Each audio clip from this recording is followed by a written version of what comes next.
नमस्कार साथियों, मैं विश्वेंद्र दांगी एक बार फिर से आप सभी का आपके अपने YouTube चैनल दांगी कॉन्सेप्ट पे हार्दिक स्वागत करता हूं। बच्चों, जैसा कि आपको पता है कि हमारी एक सीरीज चली हुई है जीएस बूस्टर के नाम से, जिसमें हमने लास्ट क्लास में बच्चों आपको हिस्ट्री के 25 क्वेश्चन कराए थे। मैंने कहा था कि आपको हर एक सब्जेक्ट से 300 क्वेश्चन कराए जाएंगे, मोस्ट इंपॉर्टेंट, जो आपके एग्जाम में आपको एज इट इज मिलने वाले हैं। तो आज हम उसी सीरीज को आगे बढ़ाते हुए आज हम बात करेंगे पॉलिटी के 25 क्वेश्चनों की। बच्चों, आज हम बात करने वाले हैं पॉलिटी के 25 क्वेश्चनों की, जो आप अपनी स्क्रीन पे देख पा रहे होंगे। तो ये 25 क्वेश्चनों की सीरीज होगी आपकी अपनी, जिसमें पॉलिटी का पार्ट 1 होगा। आपको बताना है कि 25 क्वेश्चनों में से आपने कितने क्वेश्चनों का सही आंसर किया है। 25 में से कितने क्वेश्चनों का बच्चों आपने सही आंसर किया है। जिस बच्चों ने वो हिस्ट्री वाली वीडियो नहीं देखी है, वो हिस्ट्री वाली वीडियो देख ले। आपको यहाँ पे जो भी डाटा मिलेगा आपके एग्जाम से रिलेटेड, यानी कि आपके एग्जाम के ओरिएंटेड डाटा मिलेगा। यहाँ कुछ और एक्स्ट्रा बकवास यहाँ पे नहीं होगी बच्चों। जितना भी डाटा मिलेगा वो आपको आपके एग्जाम में बहुत आपकी हेल्प करेगा। उससे पहले मैथ की भी वीडियो है, यानी कि अब आपको डेली मैथ, रीजनिंग, उस टाइप से जीके हर एक टॉपिक की अलग अलग जो आपके लिए इंपॉर्टेंट है वो वीडियोज आपको यहाँ पे अवेलेबल होगी आपके अपने यूट्यूब चैनल दांगी कॉन्सेप्ट में। तो चलिए बच्चों, आज की हम इस जीएस बूस्टर सीरीज को क्लास 2 को शुरू करते हैं। तो पहला क्वेश्चंस आज का आपकी स्क्रीन के ऊपर, क्वेश्चंस जितने भी होंगे बच्चों बहुत अच्छे क्वेश्चंस होंगे जो बार बार आपके एग्जाम में रिपीट होते हैं। चलिएगा, तो क्वेश्चन नंबर फर्स्ट की शुरुआत करेंगे। क्वेश्चन नंबर फर्स्ट में कहा इसने, भारतीय लोकतंत्र के आदर्शों को हम संविधान में कहाँ देख सकते हैं। ऑप्शन ए प्रस्तावना, ऑप्शन सेकंड भाग 3, ऑप्शन 3 भाग 4 और ऑप्शन डी भाग 1। तो यहाँ अब देखना, भारतीय लोकतंत्र की बात हुई है तो बच्चों हम इसको देखेंगे प्रस्तावना में। आंसर क्या बन जाएगा? आंसर बनेगा आपका प्रस्तावना। Option first is the right answer. चलिएगा सेकंड क्वेश्चन की ओर। बच्चों, आपको बताना है कि आपने कितने क्वेश्चनों का सही जवाब दिया है। कितने क्वेश्चनों का यहाँ से आपने सही जवाब दिया है। तो देखिए क्वेश्चन नंबर सेकंड, इसने कहा निम्न में से किसे संविधान की आत्मा के रूप में परिभाषित किया गया है। संविधान की आत्मा के रूप में परिभाषित किया गया है मूल अधिकार, मूल कर्तव्य, राज्य की नीति निर्देशक तत्व, राज्य की नीति के निर्देशक तत्व, या फिर डी ऑप्शन है प्रस्तावना। तो यहाँ से आपका राइट आंसर क्या बन जाएगा? यहाँ से भी बच्चों आपका राइट आंसर बनेगा प्रस्तावना। यानी कि प्रस्तावना को क्या है? संविधान की आत्मा कहा है। और संविधान की आत्मा किसने कहा था? डॉक्टर भीमराव अंबेडकर ने कहा था इसे संविधान की आत्मा। नेक्स्ट चलिए क्वेश्चन नंबर 3। फटाफट से क्वेश्चनों को आपको आंसर करना है। क्वेश्चन सारे वही होंगे जो आपसे आपके एग्जाम में पूछे जाते हैं, जो आपको मिलते हैं कि यार ये हमने तो क्वेश्चन पढ़े ही नहीं, ये बुकों में तो दिखाई नहीं दे रहे हमें। यही इंपॉर्टेंट क्वेश्चंस रहते हैं बच्चों। चलिएगा नेक्स्ट देखिएगा, संविधान की प्रस्तावना में भारत को निम्नलिखित में से किस रूप में घोषित किया गया है। ये एक बहुत अच्छा क्वेश्चन है बच्चों, ये एक अच्छे लेवल का क्वेश्चन है। ध्यान से पढ़ना इसको, इस पे आप इंपॉर्टेंट लगा के रखना। इस पे आप मेरी तरफ से 3, 4, 5 स्टार लगा लो कि संविधान की प्रस्तावना में भारत को निम्नलिखित में से किस रूप से घोषित किया गया। ऑप्शन फर्स्ट ए प्रभुत्व संपन्न लोकतांत्रिक गणराज्य। अब देखिए ऑप्शन आपको ऐसे मिलेंगे कि सारे के सारे ऑप्शन आपको सही दिखेंगे बच्चों। सेकंड ऑप्शन है एक समाजवादी लोकतांत्रिक गणराज्य। ऑप्शन सी है एक प्रभुत्व संपन्न समाजवादी पंथ निरपेक्ष लोकतांत्रिक गणराज्य। और ऑप्शन डी है बच्चों एक गणराज्य। तो यहां से जो आपका राइट आंसर बनने वाला है वो राइट आंसर आपका बन जाएगा ऑप्शन डी एक गणराज्य। यानी कि संविधान की प्रस्तावना में भारत को एक गणराज्य के रूप में घोषित किया गया है। चलिएगा नेक्स्ट क्वेश्चन, क्वेश्चन नंबर 4। फटाफट से क्वेश्चन करेंगे और नेक्स्ट जो भी आपको जिस भी टॉपिक से रिलेटेड आपको सीरीज चाहिए आप हमें कमेंट करके बच्चों बता सकते हो। मैं 25 क्वेश्चंस आपके लिए उसी टॉपिक के लेके आऊंगा जिस भी एग्जाम की आप तैयारी कर रहे हो। अभी फिलहाल टारगेटेड एग्जाम है अपना यूपी पुलिस, एसएससी, जीडी। ठीक है, चलिएगा भाई नेक्स्ट देखिएगा क्वेश्चन नंबर 4। भारतीय संविधान की प्रस्तावना में निम्नलिखित में से किस अभिव्यक्ति का प्रयोग नहीं किया गया। किस अभिव्यक्ति का प्रयोग नहीं किया गया। यहां दो टाइप से क्वेश्चन बनेंगे कि किसका प्रयोग किया गया है और किसका प्रयोग नहीं किया गया। यहां बात किसकी है? नहीं करने की। तो पहला है प्रभुत्व संपन्न लोकतांत्रिक गणराज्य, दूसरा है समाजवादी, तीसरा है धर्मनिरपेक्ष और चौथा है संघीय। तो यहां से आपका जो राइट आंसर बनेगा वो बन जाएगा डी संघीय। यानी कि आपको संविधान में धर्मनिरपेक्ष भी मिलेगा, समाजवादी भी मिलेगा और प्रभुत्व संपन्न लोकतांत्रिक गणराज्य भी आपको अपनी संविधान की प्रस्तावना में मिलेगा। चलिएगा नेक्स्ट क्वेश्चन देखिएगा, क्वेश्चन नंबर 5। क्वेश्चन नंबर 5 में इसने कहा है कि लोकप्रिय प्रभुसत्ता क्या है। लोकप्रिय प्रभुसत्ता क्या है? लोकप्रिय प्रभुसत्ता क्या है? ऑप्शन फर्स्ट है जनता का प्रभुत्व, जनता के प्रतिनिधि का प्रभुत्व, न्यायपालिका का प्रभुत्व और विधायिकी का प्रभुत्व। तो यहां से जो आपका राइट आंसर बनने वाला है लोकप्रियता प्रभुसत्ता क्या है, तो बच्चों ये बनेगा आपका बी ऑप्शन जनता के प्रतिनिधि का प्रभुत्व। भाई हम जनता का हमारा एक प्रतिनिधि होता है जिसको हम वोट डालते हैं, वोट डाल के हम जिसको जिताते हैं, तो वो क्या करता है, वो हमें हमारा क्या होता है, वो प्रतिनिधि है। तो यहाँ से लोकप्रिय प्रभु सत्ता का अर्थ जो है वो बन जाएगा जनता के प्रतिनिधि का प्रभुत्व। चलिएगा नेक्स्ट क्वेश्चन देखिएगा बच्चों। अगर वीडियो अच्छी लग रही हो तो एक बार वीडियो को लाइक करना, शेयर करना, और जिसने भी चैनल को अभी तक सब्सक्राइब नहीं किया है प्यारे बच्चों, वो चैनल को भी सब्सक्राइब कर ले, क्योंकि यहाँ आपको इंपॉर्टेंट क्वेश्चंस कराए जाएंगे, यानी कि आपको ऑथेंटिक डाटा मिलेगा आपके एग्जाम से रिलेटेड। चलिएगा मोस्ट इंपॉर्टेंट क्वेश्चन है, कई बार रिपीट हुआ है बच्चों, ये भी कई बार रिपीट हुआ है, इस पर भी स्टार लगा लेना बच्चों। वह प्रथम देश कौन है जिसने प्रस्तावना को संविधान में लिखित रूप से शामिल किया। दोबारा से समझना, वह प्रथम देश कौन सा है जिसने प्रस्तावना को संविधान में निम्नलिखित रूप से शामिल किया है। तो निम्नलिखित रूप से शामिल किसको किया है भैया? ऑप्शन ए है अमेरिका, ऑप्शन बी है भारत, ऑप्शन सी ब्रिटेन और ऑप्शन डी कनाडा। तो यहां से आपका जो राइट आंसर बन जाएगा वो बन जाएगा बच्चों अमेरिका। यानी कि लिखित रूप से सबसे पहले किसने प्रस्तावना को रखा था अपने संविधान में? अमेरिका ने रखा था बच्चों। ये भी मोस्ट इंपॉर्टेंट क्वेश्चन था आपके एग्जाम से रिलेटेड। चलिएगा नेक्स्ट क्वेश्चन देखिएगा। नेक्स्ट क्वेश्चन में इसने कहा है भारत के संविधान की प्रस्तावना में कितनी बार संशोधन किया गया है? भारत के संविधान की प्रस्तावना में कितनी बार संशोधन किया गया? यानी कि यहां तक अब तक जो भी क्वेश्चन आपसे पूछा गया ना, वो सारे के सारे प्रस्तावना से पूछा गए बच्चे। किससे पूछे गए? प्रस्तावना के, भारत के संविधान की प्रस्तावना। तो यहां आपका आंसर कितनी बार बनने वाला है? एक बार। कितनी बार? एक बार। इसका मैंने ये क्वेश्चन आपको यूट्यूब चैनल पे जो पोस्ट करके होता है वो करके भी डाला था एक बार, उसका फिर डिस्क्रिप्शन भी मैंने डाल दिया था। ये 1976 में किया गया था एक बार प्रस्तावना में संशोधन। ठीक है बच्चों, चलिएगा नेक्स्ट देखिएगा क्वेश्चन नंबर 8। नेक्स्ट क्वेश्चन में इसने क्या कहा है? निम्नलिखित में से किस संविधान संशोधन के द्वारा प्रस्तावना में संशोधन किया गया? अब देखो, अब तक तो उसने पूछा था लास्ट क्वेश्चन में कि भैया ये बताओ कितनी बार संशोधन हुआ प्रस्तावना में? एक बार। तो अब उसने टाइम पूछ लिया, समय पूछ लिया, तिथि पूछ ली कि बताओ कब हुआ था। तो यहां से पहला ऑप्शन दिया उसने, तीसरा संविधान संशोधन अधिनियम 1975, जी नहीं। 40वां संविधान संशोधन 1976, नहीं। 42वां सबसे मोस्ट इंपोर्टेंट संविधान संशोधन है, 42वां संविधान संशोधन 1976 में यहाँ पे प्रस्तावना में क्या हुआ था? संशोधन हुआ था। इसको ध्यान रखना, 42वां संविधान संशोधन अधिनियम 1976। चलिएगा, ये भी मोस्ट इंपोर्टेंट क्वेश्चन था, कई बार रिपीट हुआ था आपके एग्जाम में। नेक्स्ट देखिएगा, इसने कहा बच्चों इनमें से किस संविधान संशोधन के द्वारा प्रस्तावना में समाजवादी, पंथ निरपेक्ष और अखंडता शब्दों को जोड़ा गया है? समाजवादी, पंथ निरपेक्ष और अखंडता, ये किस संविधान संशोधन में जोड़े गए हैं? तो यहां भी आंसर क्या बन जाएगा आपका? यही मोस्ट इंपोर्टेंट है, 42, जो कि हुआ था 1976 में, 1976 में हुआ था 42वां संविधान संशोधन। चलिएगा नेक्स्ट, संविधान में लागू होने के लिए, भाई इसने क्या पूछ लिया आपसे? इसने पूछ लिया संविधान के लागू होने के समय निम्नलिखित में से प्रस्तावना में शामिल नहीं था।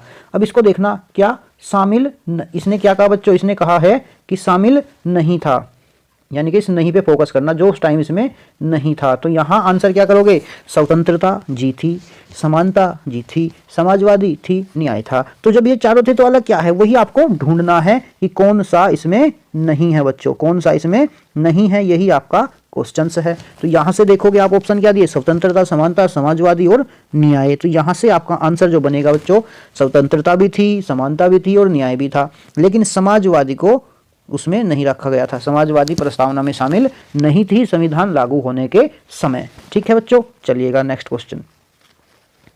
बच्चों अगर वीडियो अच्छी लग रही हो तो लाइक करना, शेयर करना, और जिसने भी चैनल को सब्सक्राइब नहीं किया है प्यारे बच्चों, वो चैनल को भी सब्सक्राइब कर लेना, ताकि आपको ऐसे ही बेस्ट क्वेश्चंस मिलते रहे। यहाँ से आप अपनी तैयारी भी जांच सकते हो कि आपने पॉलिटी कब से पढ़ रहे हो, कितने दिनों से पॉलिटी पढ़ी आपने, और कितने क्वेश्चन हैं यहाँ आपने सही किए, क्योंकि जो भी कंटेंट मिलेगा बच्चों वो एकदम टिप टॉप एक नंबर का कंटेंट आपको यहाँ पे मिलने वाला है। चलिएगा नेक्स्ट क्वेश्चन, हमारे संविधान की प्रस्तावना में इनमें से किसका उल्लेख नहीं किया गया? हमारे संविधान की प्रस्तावना में इनमें से किसका उल्लेख नहीं किया गया? यानी कि आज जितने भी क्वेश्चन बन रहे हैं ना, लगभग सारे संविधान में प्रस्तावना को लेके हैं। तो देखना प्रस्तावना से कितने क्वेश्चन पूछे गए हैं, नेक्स्ट आने की संभावना क्या है। तो यहाँ देखेंगे न्याय, बंधुता, प्रतिष्ठा की समानता और वयस्क मत अधिकार। तो न्याय भी था, बंधुता भी थी, प्रतिष्ठा की समानता भी थी। तो जब ये तीनों थे तो भैया यही बचा वयस्क मत अधिकार। वयस्क मताधिकार ये संविधान की प्रस्तावना में इसका उल्लेख नहीं किया गया है। चलिएगा नेक्स्ट क्वेश्चन देखेंगे भाई। नेक्स्ट क्वेश्चन क्या है? नेक्स्ट क्वेश्चन की अगर मैं बात करूं तो नेक्स्ट में कहा है संविधान निर्माताओं के दर्शन और आदर्श संविधान में कहां देख सकते हैं? मूल अधिकार, राज्य के नीति निर्देशक तत्व, प्रस्तावना और मूल कर्तव्य। मैंने अभी आपको बताया कि हम क्या पढ़ रहे हैं अब तक सारे के सारे क्वेश्चनों में प्रस्तावना के ऊपर, तो आंसर भी क्या बन जाएगा यहाँ से भैया, प्रस्तावना बन जाएगी। आंसर क्या बनेगा, प्रस्तावना, यहाँ से आपका राइट आंसर होगा। चलिएगा अब ये देखना भैया, ये जो क्वेश्चंस आपकी स्क्रीन पे आपको दिखाई दे रहा है ये मोस्ट इंपॉर्टेंट है, बहुत बढ़िया क्वेश्चन है, अच्छा क्वेश्चन है, ये भी कई बार हुआ। केशवानंद भारती बनाम भारत संघ के मामले में उच्च न्यायालय द्वारा दिया गया निर्णय का ऐतिहासिक महत्व क्या है? ऑप्शन फर्स्ट है धर्म का उपयोग राजनीतिक में खत्म करना। सेकंड है देश से अस्पृश्यता को खत्म करना। सी ऑप्शन है किसी भी परिस्थिति में स्वतंत्रता और जीवन के अधिकार को खत्म नहीं किया जाएगा। और डी है संविधान के मूल ढांचे का सिद्धांत। तो आंसर यहां से राइट क्या बनेगा, आपका डी ऑप्शन बन जाएगा, संविधान के मूल ढांचे का सिद्धांत, यहां से राइट आंसर आपका बन जाएगा केशवानंद बनाम भारती संघ, केशवानंद भारती बनाम भारत संघ। ठीक है बच्चों, चलिएगा अब ये देखना भैया क्वेश्चन नंबर 14, कितना अच्छा क्वेश्चन है। इसने कहा है भारतीय संविधान केवल सरकार के लोकतांत्रिक रूप की कल्पना नहीं करता बल्कि एक लोकतांत्रिक समाज की भी कल्पना करता है, क्योंकि यह इसकी विचारधारा से ओतप्रोत है। पहला ऑप्शन दिया इसने न्याय, सेकंड है स्वतंत्रता, तीसरा है समानता और चौथा है बंधुता।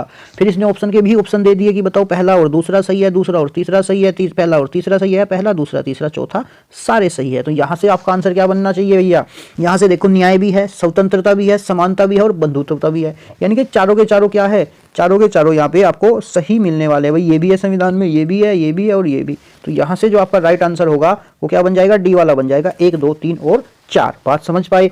जो भी क्वेश्चंस आपको अच्छा लगे, वैसे तो सारे क्वेश्चन बेस्ट है, उनको आप अपने नोट्स में भी इंक्लूड कर सकते हो। चलिएगा बच्चों, जिसने भी मैथ की बूस्टर डोज नहीं देखी है वो मैथ की भी देख ले, हिस्ट्री की भी देख ले, और इसके अलावा और भी बहुत सारा कंटेंट आपको मिलने वाला है आपके अपने यूट्यूब चैनल दांगी कॉन्सेप्ट में। चलिएगा भाई नेक्स्ट क्वेश्चन की ओर। नेक्स्ट क्वेश्चन की अगर मैं बात करूं तो नेक्स्ट क्वेश्चन देखना क्या है, क्वेश्चन नंबर 15। इसने कहा निम्न शब्दों को रखा गया है प्रस्तावना के किस क्रम में। भाई ये सारे के सारे शब्द प्रस्तावना में रखे गए हैं, उसने कहा कि किस क्रम में इनको प्रस्तावना में रखा गया है, किस क्रम में। तो यहाँ सबसे पहला है लोकतांत्रिक, दूसरा है समाजवादी, तीसरा है प्रभुत्व संपन्न और चौथा है धर्मनिरपेक्ष और पांचवा गणतंत्र। तो यहाँ जो आपका राइट होगा, यहाँ राइट होगा तो सबसे पहले रखा गया है प्रभुत्व संपन्न को, ये आ जाएगा बच्चों पहले पे। फिर आ जाएगा आपका समाजवादी, दूसरे पे ही दे रखा है, दूसरे पे ही आ जाएगा। फिर आ जाएगा आपका धर्मनिरपेक्ष और उसके बाद क्या आएगा, उसके बाद आ जाएगा आपका लोकतांत्रिक, उसके बाद क्या आएगा आपका लोकतांत्रिक और फिर आ जाएगा आपका गणतंत्र, फिर क्या आ जाएगा आपका गणतंत्र। तो यहां से आपका ऑप्शन ए सही है, 3 2 4 1 5, 3 2 4 1 5 आपका राइट आंसर है। बात समझ पाए। चलिएगा नेक्स्ट क्वेश्चन की ओर। नेक्स्ट क्वेश्चन देखिएगा, नेक्स्ट क्वेश्चन क्या है। नेक्स्ट में इसने कहा है सामाजिक न्याय की अवधारणा को संविधान में कहां व्यक्त किया गया है, अनुच्छेद 14, अनुच्छेद 16, अनुच्छेद 15 या फिर उद्देशिका में। तो 16 का आंसर क्या बनेगा, फटाफट से कमेंट करके बताना है आपका। तो यहाँ आपका आंसर बन जाएगा बच्चों उद्देशिका, यहाँ आपका आंसर क्या बनेगा उद्देशिका, यानी कि सामाजिक न्याय की अवधारणा को संविधान में कहां व्यक्त किया गया है, उद्देशिका में व्यक्त किया गया है। चलिए अपने नेक्स्ट क्वेश्चन की ओर। नेक्स्ट क्वेश्चन में कहा है कि प्रस्तावना का वह कौन सा गुण है जो यह कहता है कि कोई भी व्यक्ति नागरिक, कोई भी भारतीय नागरिक किसी अन्य नागरिक का अनादर न करे, कोई भी भारतीय नागरिक किसी अन्य नागरिक का अनादर न करे। तो ये है न्याय में, स्वतंत्रता में, समानता में या फिर बंधुता में, बंधुता में। तो 17 का आंसर क्या बनेगा। अब यहाँ आप सोच रहे होंगे कि भैया ये कह रहा है कि कोई भी भारतीय नागरिक किसी अन्य नागरिक का अनादर न करे, तो यानी कि सब इक्वल हो, तो समानता में आ जाएगा, जो कि आप गलती करोगे। तो यहाँ आंसर क्या बनेगा, बंधुता बन जाएगा। ऑप्शन डी आपका यहाँ से राइट आंसर होगा, बंधुता। बात समझ पाए। चलिएगा, चलिए नेक्स्ट क्वेश्चन की ओर। भारतीय संविधान के प्रस्तावना में उल्लेखित बंधुत्व का क्या अर्थ है। अभी देखना लास्ट क्वेश्चन में आपने उसने क्या कहा था कि भैया भारतीय नागरिक किसी अन्य नागरिक का अनादर न करे। भैया अनादर कौन नहीं करेगा, अरे जब वो एक दूसरे को भाई मानेंगे कि तू मेरा भाई मैं तेरा भाई, ठीक है। तो ऐसे ही उसने नेक्स्ट क्वेश्चन इसी पे बेस्ड पूछ लिया। कैसे, उसने नेक्स्ट क्वेश्चन में क्या पूछा, भारतीय संविधान के प्रस्तावना में उल्लेखित बंधुत्व का क्या अर्थ है, बंधुता का क्या अर्थ है, इसका अर्थ बताना है आपको। तो मित्रता, राज्यता, प्यार और लगाव, भाईचारा। तो 18 का क्या बन जाएगा, यहाँ से क्वेश्चन नंबर 18 का आंसर बन जाएगा भाईचारा। यही तो कहा, तू मेरा भाई मैं तेरा भाई, तो यही तो है हमारा भाईचारा। चलिएगा नेक्स्ट देखिएगा, नेक्स्ट है निम्न में से कौन धर्मनिरपेक्ष राज्य का उदाहरण है। राज्य का अपना कोई धर्म नहीं होगा, अधार्मिक, धर्म के विरुद्ध, लोगों के धार्मिक भावनाओं को ध्यान में रखता है। तो क्वेश्चन नंबर 19 का आंसर क्या है? धर्मनिरपेक्ष का मतलब है कि राज्य का कोई भी अपना धर्म नहीं होगा, कि ऐसा नहीं कि एक राज्य में एक ही धर्म के लोग होंगे, बस केवल यहाँ तो हिंदू ही होंगे, केवल इस राज्य में तो केवल मुसलमान ही होंगे या सिख ही होंगे या ईसाई ही होंगे, कोई कहीं भी रह सकता है, ऐसा कोई पर्टिकुलर धर्म नहीं है राज्य का अपना। बात समझ पाए? तो इसीलिए इसको क्या बोल देते हैं हम? धर्म निरपेक्ष बोल देते हैं। चलिए क्वेश्चन नंबर 20 की ओर। क्वेश्चन नंबर 20 में इसने कहा है भारतीय संविधान द्वारा भारत को धर्मनिरपेक्ष घोषित किए जाने का क्या अर्थ है। अभी आपको बताया, धार्मिक पूजा पाठ की अनुमति नहीं है, गलत है। राज्य द्वारा धर्म को संरक्षण देना, देखेंगे भाई 20 का क्या बन जाएगा, गलत है ये भी। सी, धर्म नागरिक का व्यक्तिगत मामला है, राज्य इसमें किसी भी प्रकार से भेदभाव नहीं करेगा, ये सही लग रहा है। कौन से वाला? सी वाला सही है कि धर्म जो है नागरिक का व्यक्तिगत मामला है, राज्य इसमें किसी भी प्रकार से भेदभाव नहीं करेगा। तो बात समझ पाए प्यारे बच्चों? अब देखना क्वेश्चनों का लेवल क्या है। यहाँ बकवास वाले क्वेश्चन नहीं चलते, यहाँ अच्छे वाले क्वेश्चन चलते हैं। इसने कहा है नेक्स्ट में, भारतीय संविधान के अनुसार भारत एक है, क्या है? अभी धर्म की बात चल रही है, तो भारत क्या है? एक धर्मनिरपेक्ष राज्य है। धर्मनिरपेक्ष राज्य है यानी कि यहाँ आपको हर एक धर्म के व्यक्ति मिलेंगे। इसका मतलब क्या है कि राज्य का अपना कोई भी एक धर्म नहीं है, कि यहाँ पे इस राज्य में या इस जगह पे केवल एक ही धर्म के लोग रहेंगे, वहां पे सब मिलके रहेंगे। तो इसका अनुसार भारत क्या है? एक धर्मनिरपेक्ष राज्य है, कोई किसी भी धर्म का व्यक्ति कहीं भी रह सकता है। चलिएगा, निम्न में से किसने संविधान सभा के समक्ष उद्देश्य प्रस्ताव को पेश किया था? मोस्ट इंपोर्टेंट क्वेश्चन है। ऑप्शन है जवाहरलाल नेहरू, बी.आर. अम्बेडकर, बी.एन. राव, महात्मा गांधी। तो बच्चों आप क्या समझोगे कि संविधान सभा के समक्ष उद्देश्य प्रस्ताव पेश किया था? ज्यादातर बच्चे जा रहे होंगे बी.आर. अम्बेडकर की तरफ, जो कि गलत है। यहां से आपका राइट आंसर बन जाएगा जवाहरलाल नेहरू। जी बिल्कुल, जवाहरलाल नेहरू ने संविधान सभा के समक्ष उद्देश्य प्रस्ताव को पेश किया था। चलिएगा नेक्स्ट क्वेश्चन। 26 जनवरी 1950 को भारत का संविधान लागू हुआ, बात सभी को पता है। 26 जनवरी 1950 को तब भारतीय गणतंत्र की वास्तविक संवैधानिक स्थिति क्या थी? एक लोकतांत्रिक गणराज्य, एक संपूर्ण प्रभुत्व संपन्न लोकतांत्रिक गणराज्य, या एक संपूर्ण प्रभुत्व संपन्न धर्मनिरपेक्ष लोकतांत्रिक गणराज्य, या फिर एक संपूर्ण प्रभुत्व संपन्न धर्मनिरपेक्ष समाजवादी लोकतांत्रिक गणराज्य। अब आपको सारे ऑप्शन यहाँ से सही लग रहे होंगे बच्चों, लेकिन इसमें कुछ बात ऐसी थी, जब आपका संविधान लागू हुआ था उस टाइम संविधान में वो नहीं थी, आपके कॉन्स्टिट्यूशन में वो नहीं थी, तो बाद में उनको जोड़ा गया। लेकिन वो कह रहा है कि 26 जनवरी 1950 को जब संविधान लागू हुआ था, तो यहाँ से आपका राइट आंसर क्या बन जाएगा? यहाँ से बनने वाला है बच्चों कि एक संपूर्ण, एक क्या है ये, यहां से आपका राइट आंसर क्या बनेगा? एक संपूर्ण प्रभुत्व संपन्न लोकतांत्रिक गणराज्य था। भारत क्या था उस टाइम? एक संपूर्ण प्रभुत्व संपन्न लोकतांत्रिक गणराज्य। चलिएगा नेक्स्ट क्वेश्चन की ओर। Question number 24। इसने कहा है निम्नलिखित में से किस शब्द का प्रस्तावना में उल्लेख नहीं है? किस शब्द का? अब देखा, अभी मैंने कहा प्रभुत्व संपन्न लोकतांत्रिक गणराज्य था, समाजवादी, धर्मनिरपेक्ष, तो आंसर क्या बन जाएगा? संघ। संघ का इसमें कहीं भी जिक्र नहीं है, यानी कि जिक्र का मतलब उल्लेख नहीं है। चलिएगा नेक्स्ट क्वेश्चन की ओर। गणतंत्र में अंतिम शक्ति किसके पास होती है? गणतंत्र में। तो बच्चों ये जो क्वेश्चंस है, यहां से हम इसको नेक्स्ट वीडियो में स्टार्ट करेंगे। ये आपका होमवर्क है, ये आपको इस क्वेश्चंस का 25 का क्वेश्चंस का आंसर आपको कमेंट में हमें बताना है। इसका जो आंसर है वो आप हमें कमेंट करके बताएंगे बच्चों, ठीक है? जल्दी से, ये आपका होमवर्क है, ये वाला क्वेश्चंस कल हम यहीं से शुरू करेंगे कि गणतंत्र में अंतिम शक्ति किसके पास होती है। ऑप्शन है सम्राट, जनता, जीतने वाली पार्टी, या फिर मंत्री। तो प्यारे बच्चों, अगर वीडियो आपको अच्छी लगी हो तो शेयर करना, लाइक करना, और जिसने भी अभी तक चैनल को सब्सक्राइब नहीं किया है, प्यारे बच्चों चैनल को भी सब्सक्राइब कर लेना। मिलेंगे हम आपसे एक और ऐसी ही इंटरेस्टिंग वीडियो में, तब तक आप अपना ध्यान रखिएगा और देखते रहिए डांगी कॉन्सेप्ट यूट्यूब चैनल।